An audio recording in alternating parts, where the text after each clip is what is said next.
Herkese merhaba arkadaşlar, kanalımıza hoş geldiniz. Afra Saraçoğlu ve Okan Buruk'tan aşk iddialarına ilk yanıt. Afra Saraçoğlu ile Okan Buruk'un aşk yaşadığı iddiası magazin dünyasından bomba etkisi yarattı.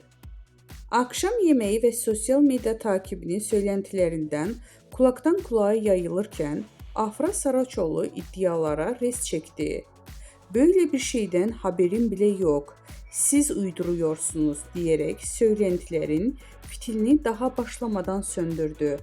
Bizden bu kadar arkadaşlar. Videoların devamını gelmeyini istiyorsanız da kanalımıza abone olmayı unutmayalım.